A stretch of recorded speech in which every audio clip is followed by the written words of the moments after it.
In the heart of the Arabian Peninsula, in a time of fragmented beliefs and traditions, a scholar emerged whose teachings would shape the course of Islamic history. This is the story of Muhammad Abdul Wahhab.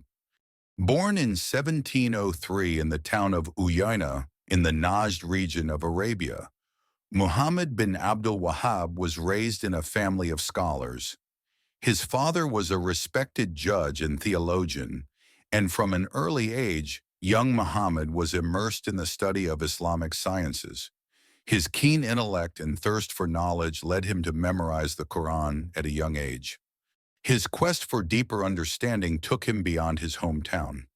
He traveled to Mecca and Medina, the centers of Islamic learning, where he studied under renowned scholars. He was particularly influenced by the works of Ibn Taymiyyah, who emphasized a return to the pure monotheism of early Islam. As he delved deeper into his studies, Muhammad Abdul Wahhab became increasingly concerned with practices that he believed strayed from the fundamental teachings of Islam. He saw widespread veneration of saints, tomb visits, and innovations in religious practices that, in his view, contradicted the principle of Tawhid, the absolute oneness of God.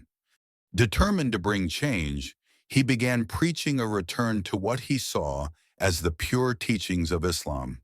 His message was clear: Islam should be cleansed of any practices that were not present during the time of the Prophet Muhammad. This stance, however, was met with resistance by many local leaders and scholars. Some scholars and community leaders even staged protests and publicly denounced his teachings. His reformist ideas found a powerful ally in Muhammad bin Saud, the leader of the small but ambitious town of Diriyah. In the mid-18th century, the two men formed an alliance.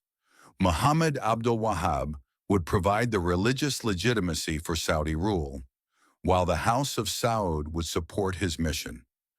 This partnership laid the foundation for what would become the first Saudi state.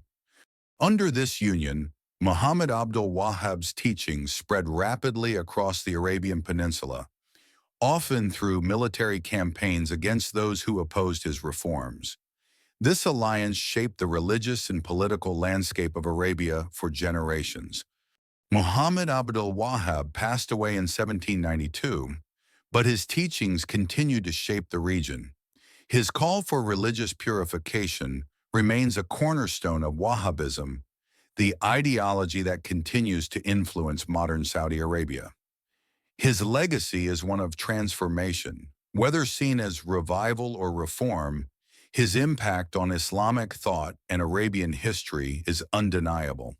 What do you think of Muhammad Abdul Wahhab's reforms? Let us know in the comments, and don't forget to like and subscribe for more historical insights.